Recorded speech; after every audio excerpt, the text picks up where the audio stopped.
శిశువును కనబోవు మహిళ కుమారుని కను సమయము ఇది. మొదటి పట్టణము మీకా గ్రంథము 5వ అధ్యాయము 2వ వచనము నుండి 5వ వచనము వరకు. మొదటి పట్టణము మీకా గ్రంథము 5వ అధ్యాయము 2వ వచనము నుండి 5వ వచనము వరకు.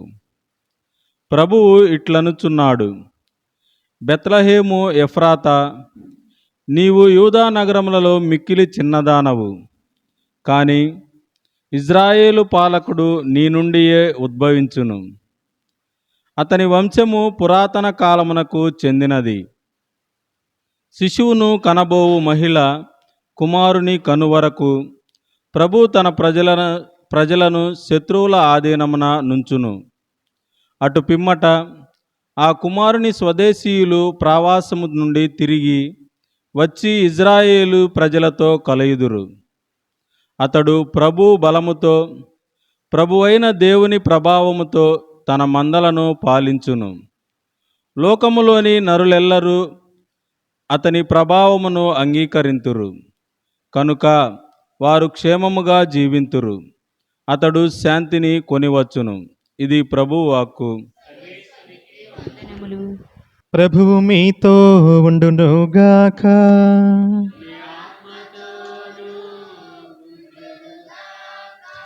పునీత లూకా గారు వ్రాసిన పవిత్ర సువిశేషములోని భాగము.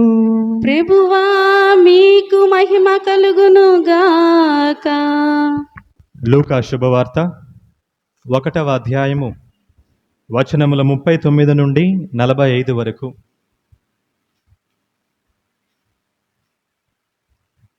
ఆ దినములలో మరియమ్మ యూదాసీమలో పర్వత ప్రాంతమున గల ఒక పట్టణమునకు త్వరితముగా ప్రయాణమైపోయెను.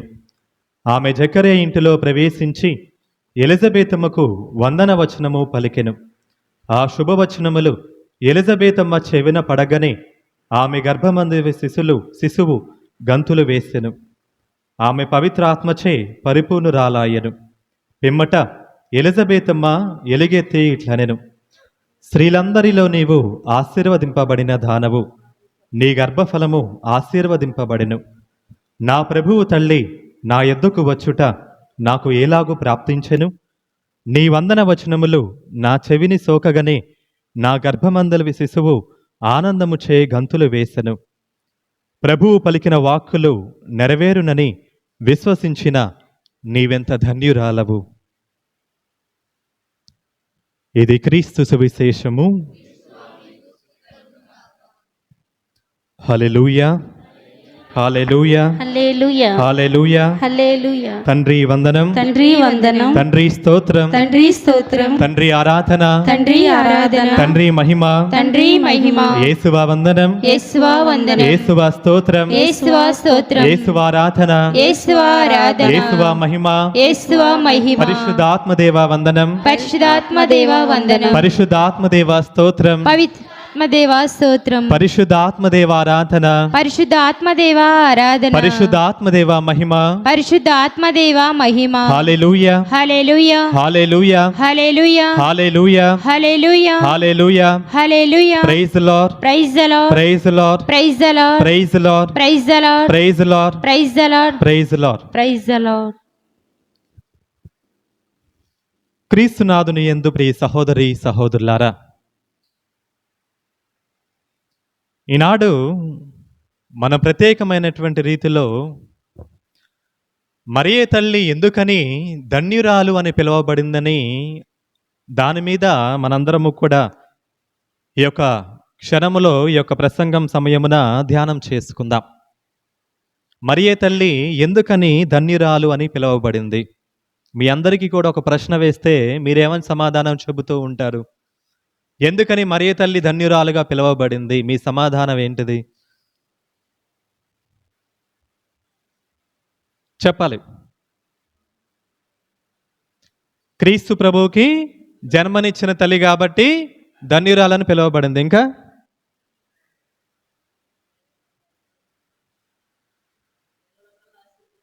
స్త్రీలందరిలో కల్లా ఆశీర్వదింపబడినటువంటి తల్లి ఎవరయ్యా అంటే మరియ తల్లి. ఇంకా జన్మ పాపరహితోద్భవి. ఇంకా చెప్పుకుంటూ పోతే ప్రియ సహోదరి సహోదరులారా, మనం చరిత్ర చూసినట్లయితే సృష్టి ఆరంభము నుంచి నేటి వరకు కూడా మనకి ఎంతోమంది స్త్రీలు ఉన్నారు. మన పరిశుద్ధ గ్రంథంలో చూసినా కానీ, మనం బయట చూసినా కానీ, ఆరంభం నుంచి నేటి వరకు చూసినట్లయితే ఎంతోమంది స్త్రీలు ఉన్నారు. వాళ్ళలో మనం ప్రత్యేకమైనటువంటి రీతిలో రాజ కుటుంబాలకు చెందినటువంటి రాకుమార్తెలు ఉన్నారు. అదేవిధంగా యుద్ధంలో పోరాడిన వీర నారీలు ఉండవచ్చు. అదేవిధంగా దేశాలనే పరిపాలించినటువంటి వారు ఉండవచ్చు. అదేవిధంగా మనం చూసుకున్నట్లయితే వివిధ పరిస్థితుల్లో వివిధ చోటుల్లో మనకి ఉన్నటువంటి స్త్రీలు చాలామంది ఉండవచ్చు. అది పరిశుద్ధ గ్రంథంలో కూడా చాలామంది స్త్రీలు ఉన్నారు, మన పాత నిబంధన నుంచి నూతన నిబంధన వరకు చూస్తున్నట్లయితే. కానీ ప్రభువు, ఆ దేవుడు ఏర్పాటు చేసినటువంటి తల్లి ఎవరయ్యా అంటే ఏ తల్లి? మరియ తల్లి. ఆశీర్వదింపబడినటువంటి తల్లి ఎవరయ్యా అంటే ఏ తల్లి? మరియ తల్లి. దేవుడి దృష్టి ప్రత్యేకమైనటువంటి రీతిలో ఆ మరియ తల్లి మీద పడింది కాబట్టే ఈనాడు స్త్రీలందరిలో ఆశీర్వదింపబడినటువంటి తల్లి మరియ తల్లి, ధన్యురాలు మరియా అని చెప్పేసని ఈనాటి సువార్త పట్టణంలో మనందరము కూడా ఆలకించి ఉన్నాం. మరి ప్రియ సహోదరి సహోదరులారా, మనం పరిశుద్ధ గ్రంథాన్ని మనం చూసినట్లయితే పరిశుద్ధ గ్రంథంలో పాత నిబంధన నుంచి చాలామంది స్త్రీలు ఉన్నారు. అది మనం అబ్రహాము దగ్గర నుంచి మనం ఈ విధంగా చూసుకుంటూ వచ్చినట్లయితే చాలామంది స్త్రీలు ఉన్నారు. ఇంతమంది స్త్రీలు ఉన్నా కానీ దేవుడి కన్ను, దేవుడి దృష్టి డైరెక్ట్గా వెళ్ళి మరియ తల్లి మీద ఉందంటే ఆ మరియ తల్లిలో ఏదో తెలియనటువంటి యోగ్యురాలైనటువంటి తల్లి కాబట్టి, లేకపోతే దేవుని దృష్టిలో ఎనలేని ప్రేమను సంపాదించుకోగలిగింది కాబట్టి, దేవుడికి దగ్గరగా జీవించింది కాబట్టి ఆ తల్లిని భగవంతుడు ఈ విధంగా ధన్యురాలవమ్మ నీవు అని చెప్పేసని సెలవిస్తూ ఉన్నారు. ప్రియ సహోదరి సహోదరులారా, మన పాత నిబంధనలో చాలామంది స్త్రీలు ఉన్నారు. ఒక స్త్రీని మనం మరియ తల్లికి కేటాయించుకుంటూ అన్వయించుకుందాం. మనం పాత నిబంధన చూసినట్లయితే స్త్రీలందరిలో ఇప్పుడు మనము జీవులందరికీ కూడా తల్లి ఎవరు?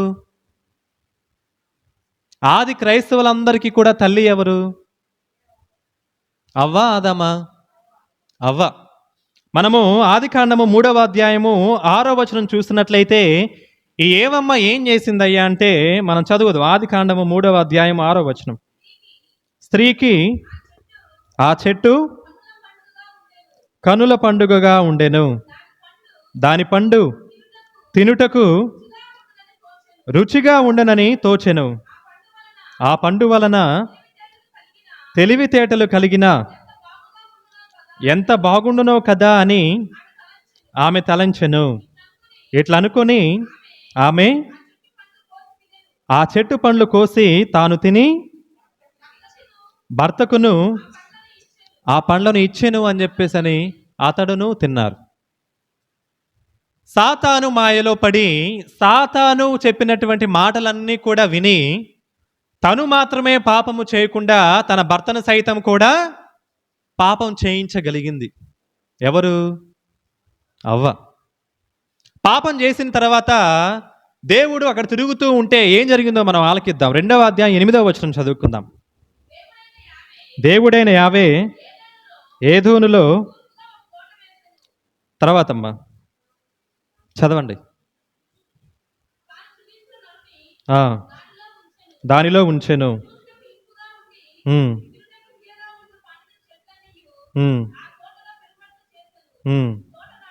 తోట నడుమ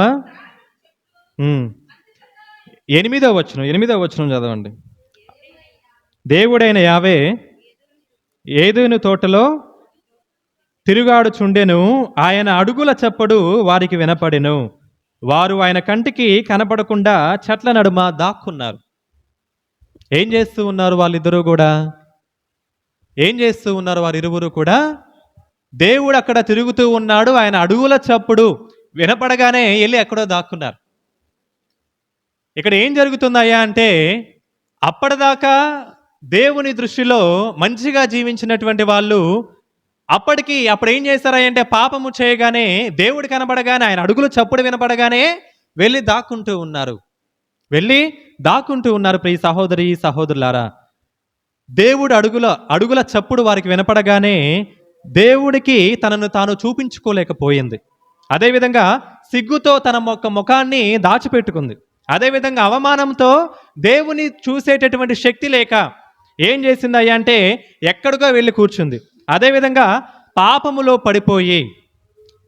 పడిపోయి దేవుని ముందు ధైర్యంగా యథార్థంగా ఉండకుండా వెళ్ళి ఎక్కడో దాక్కుంది. ప్రియ సహోదరి సహోదరులారా, వెళ్ళి ఎక్కడో దాక్కుని ఉంది. స్త్రీ జాతిలో ప్రథమంగా ఉన్నటువంటి స్త్రీ ఎవరయ్యా అంటే ఏవమ్మా అని చెప్పేసి మనందరం కూడా చెప్పుకున్నాం కదా. అదేవిధంగా జీవులందరికీ కూడా తల్లి ఎవరయ్యా అంటే ఏవమ్మా అని చెప్పేసి మనందరం కూడా చెప్పుకున్నాం కదా. మరి దేవుడు ఏవమ్మని ఎందుకు ధన్యురాలని పిలవలేదు? దేవుడు ఏవమ్మని ఎందుకు ధన్యురాలని పిలవలేదు? ఇదిగో అమ్మ, లోకంలో ఉన్నటువంటి స్త్రీలందరికీ కూడా నీవు తల్లివి, కాబట్టి నీవు ధన్యురాలవమ్మా అని చెప్పేసి భగవంతుడు ఏవమ్మని ఎందుకు పిలవలేదు? దేనికని? ఆమె యోగ్యమైనటువంటి జీవితాన్ని జీవించలేకపోయింది. ఆమె యోగ్యమైనటువంటి జీవితాన్ని జీవించలేకపోయింది. ప్రియ సహోదరి సహోదరులారా, అదేవిధంగా మనం మరియ తల్లిని చూసినట్లయితే లూకా శుభవార్త 1వ అధ్యాయం 26వ వచనం చదువుదాం. తదుపరి 6వ మాసమున దేవుడు గాబ్రియేలు దూతను గలిలియా సీమయందలి నజరేతు నగరమునకు పంపెను. ఆ దేవదూత దావీదు వంశస్థుడగు యేసేపునకు ప్రదానము చేయబడిన కన్యక యొద్దకు పంపబడెను. ఆమె పేరేంటిదమ్మా? మరియమ్మ. దేవదూత అక్కడ కనబడగానే మరియ తల్లి ఏం చేసింది? వెళ్ళి దాక్కుందా? లేకపోతే దేవదూత అక్కడ కనబడగానే తన యొక్క ముఖాన్ని ఎక్కడ చూపించుకోలేకపోయిందా? లేకపోతే దేవదూత అక్కడ కనబడగానే వెళ్ళి ఎక్కడో మేడ మీదకి వెళ్ళి దాక్కుందా మరియ తల్లి? లేదు ప్రియ సహోదరి సహోదరులారా.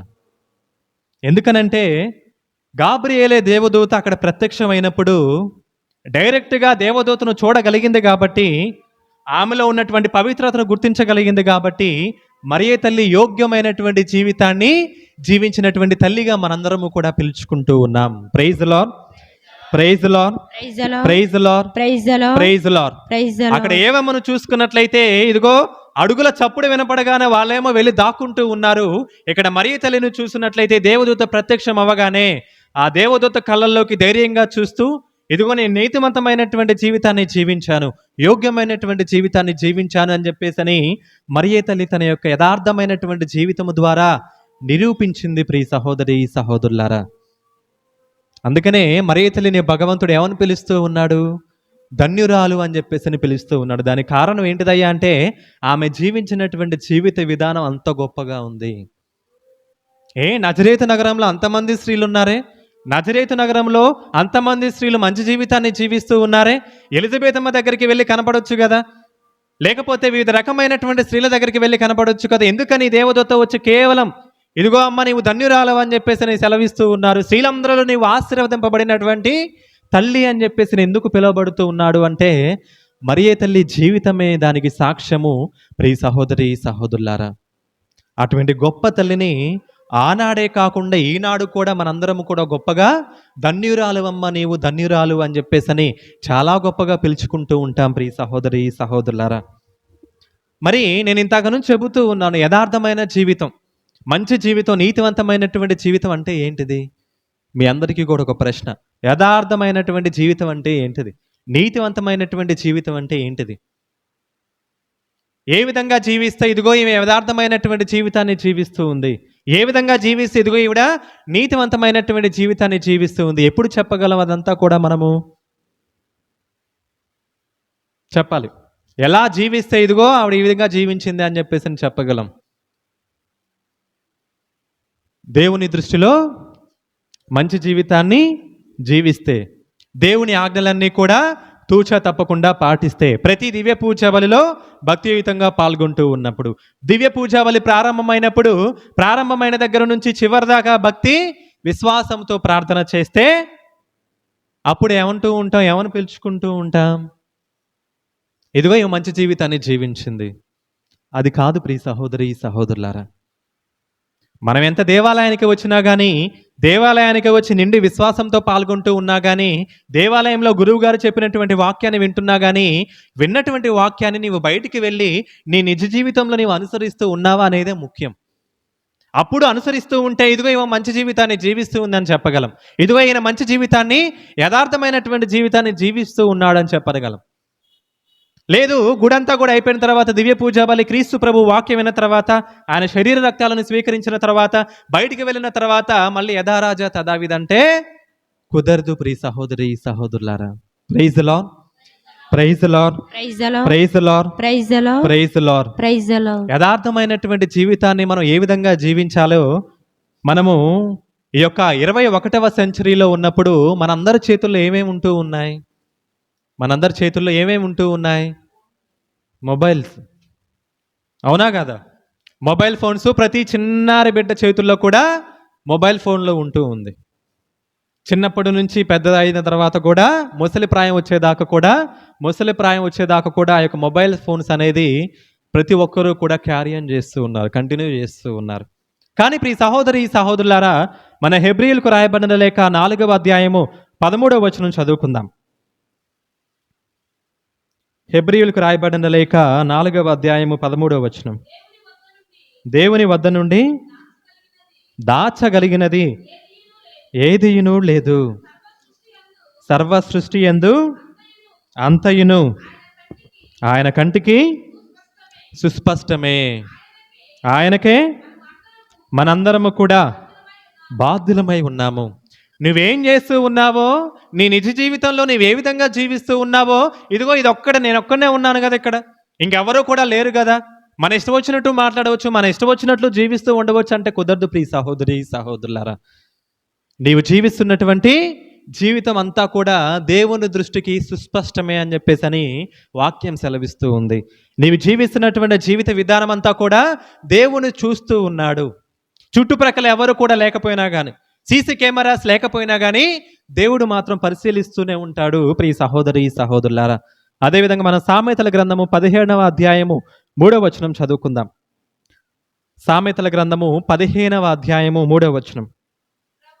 ప్రభువు సమస్తమును పరికించును, నరులు చేయు మంచి చెడ్డలను కూడా గమనించును అని చెప్పేసిన వాక్యం సెలవిస్తూ ఉంది. కాబట్టి ప్రియ సహోదరి సహోదరులారా, ఈ 21వ సెంచరీలో జీవిస్తున్నటువంటి మనందరికీ కూడా దేవుడు అలర్ట్ అని చెప్పేసి, బీ అలర్ట్ అని చెప్పేసి మెసేజ్ చేస్తూ ఉన్నాడు. ఏమని మెసేజ్ చేస్తూ ఉన్నాడు? Be alert. ఎందుకనంటే నీవు చేసే ప్రతి పని కూడా భగవంతుడు చూస్తూ ఉన్నాడు. ప్రియ సహోదరి సహోదరులారా, అది మంచి పని అయినా కానీ చెడైతేనేమి ప్రతి ఒక్కటి కూడా దేవుని దృష్టిలో యథార్థంగా పరిశీలించబడుతూ ఉంటుంది. మరి అటువంటి జీవితాన్ని, మంచి జీవితాన్ని జీవించినటువంటి తల్లి ఎవరయ్యా అంటే మరియే తల్లి. అందుకనే గాబ్రియేలు దేవదూత వచ్చి, ఇదిగో అమ్మ, శీలందరిలో కూడా నీవు ధన్యురాలు అని చెప్పేసి భగవంతుడు సెలవిస్తూ ఉన్నాడు. మన పరిశుద్ధ గ్రంథంలో చూసుకున్నట్లయితే ప్రియ సహోదరి సహోదరులారా, న్యాయాధిపతుల గ్రంథంలో దిబోరా అనేటువంటి స్త్రీని మనం చూడవచ్చు. యెహోషువ గ్రంథంలో రాహాబు, అదేవిధంగా రూతు, సమూవేలు తల్లి అన్న, దావీదు భార్య అబిగాయిలు, అదేవిధంగా ఎస్తేరు, జూదిత్, దానియేలు గ్రంథంలో సుసన్న, ఇలా మనకి పాత నిబంధనలో ఎంతో మంది పుణ్యస్త్రీలు ఉన్నా కానీ మరియే తల్లి ఒక్కతే మనందరికీ కూడా ధన్యురాలుగా పిలువబడుతూ ఉంది. ప్రియ సహోదరి సహోదరులారా, ఇక చివరిగా మీ అందరికీ కూడా ఒక ప్రశ్న ఏమిటయ్యా అంటే, బైబిల్లో ఎంతమంది స్త్రీలు ఇదిగో అమ్మ నీవు ధన్యురాలవు, ఇదిగో అమ్మ నీవు ఆశీర్వదింపబడిన దానవు అని చెప్పేసి నువ్వు పిలువబడ్డారు? ఎంతమంది స్త్రీలు ఉన్నారు? అది పాత నిబంధన అయినా కానీ నూతన నిబంధన అయినా కానీ ఎంతమంది స్త్రీలు ఉన్నారు చెప్పాలమ్మా? ఎంతమంది స్త్రీలు ఉన్నారు పరిశుద్ధ గ్రంథంలో? ఇదిగో అమ్మ నీవు ధన్యురాలవు, స్త్రీలందరిలో కూడా నువ్వు ఆశీర్వదింపబడిన దానవు అని ఎంతమంది స్త్రీలు చెప్పబడ్డారు? ఒక్కళ్ళు అన్న వాళ్ళ చేతులు ఎత్తండి, ఎంతమంది ఉన్నారు? ప్రియ సహోదరి సహోదరులారా, ఎంతమంది స్త్రీలు పిలువబడ్డారంటే 3 స్త్రీలు పిలువబడ్డారు. 3 స్త్రీలు. పాత నిబంధనలో 2 స్త్రీలు, నూతన నిబంధనలో ఒక తల్లి, మరియే తల్లి. మనం న్యాయాధిపతుల గ్రంథము 5వ అధ్యాయం 24వ వచనం చదువుకుందాం.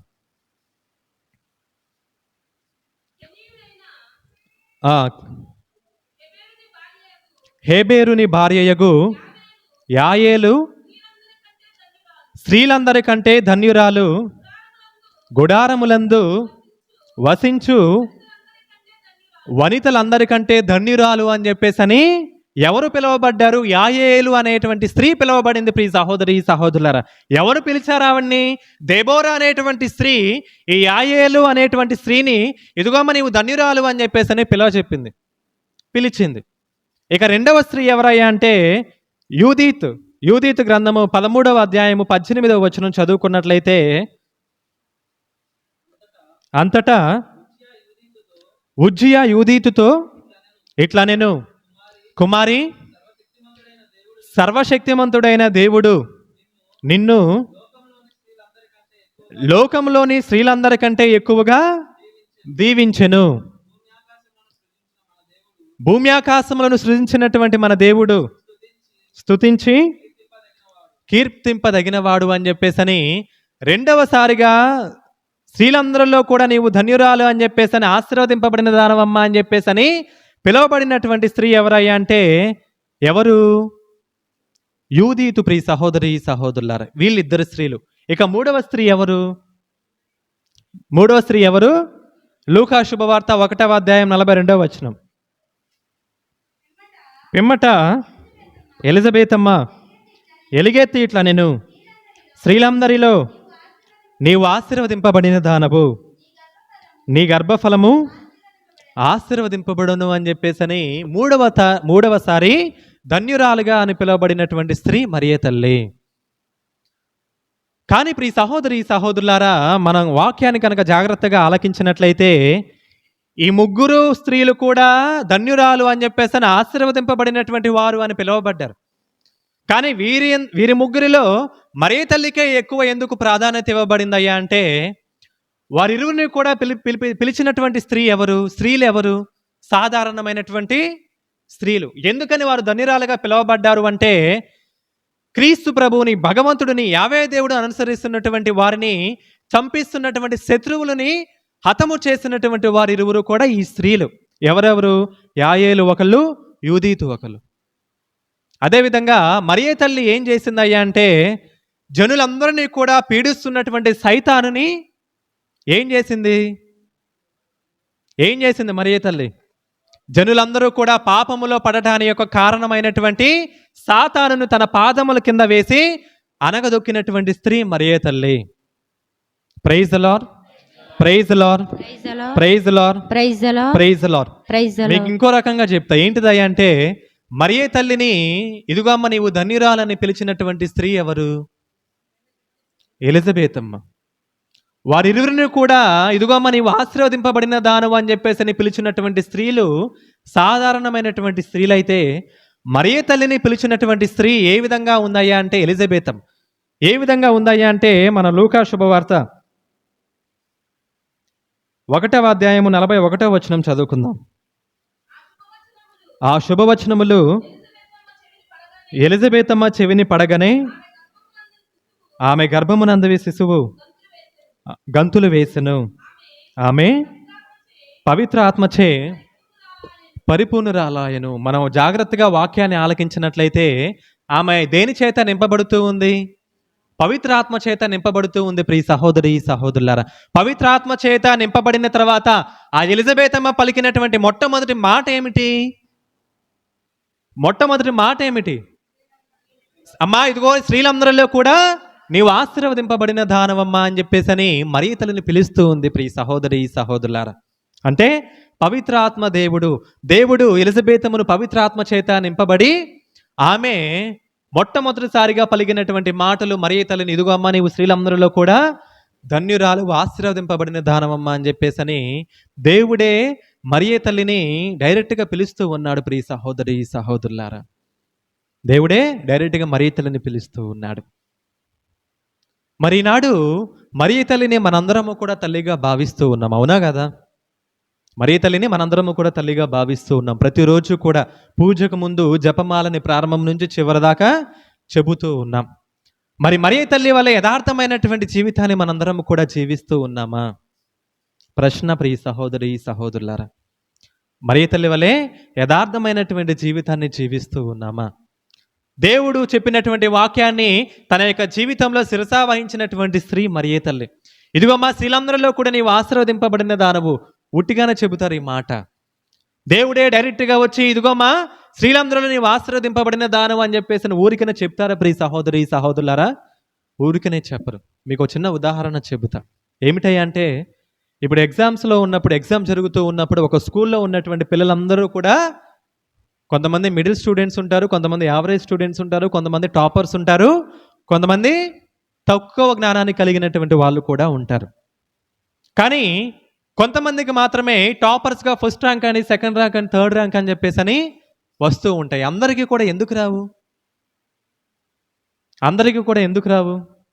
వారు చదివినటువంటి సమయాన్ని బట్టి, వారు ఏ విధంగా అర్థం చేసుకున్నారో దాన్ని బట్టి మాత్రమే, వారు పడినటువంటి కష్టాన్ని బట్టి వారికి మార్క్స్ వస్తూ ఉంటాయి ప్రియ సహోదరి సహోదరులు. అవునా కాదా?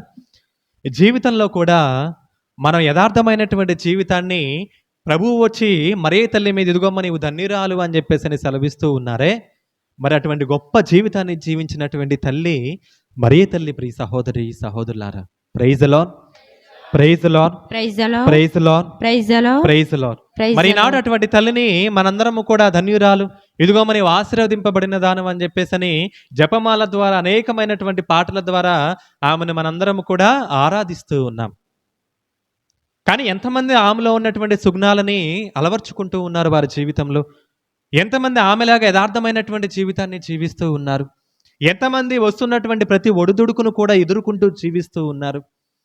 ఈ రోజుల్లో మీ అబ్బాయిని కానీ మీ అమ్మాయిని కానీ ఎవరైనా ఒక మాట అంటేనే నీకు ఏం చేస్తూ ఉంటావు? కోపం అని చెప్పేసి నీ వెళ్ళి నీ కోపం తీరేదాకా వాళ్ళతో ఎగబడుతూ కలబడుతూ ఉంటావే.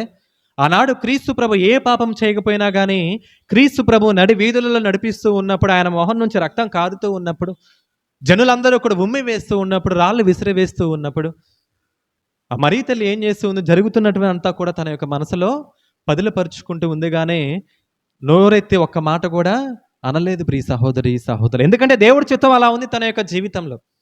అదేవిధంగా మనందరి జీవితాలలో కూడా దేవుని చిత్తం అనేది కొన్నిసార్లు అటు ఇటు ఉంటూ ఉంది. కొన్నిసార్లు మనం చేసినటువంటి పాపముల ద్వారా మనకి ఈజీగానే సమాధానం దొరకపోవచ్చు.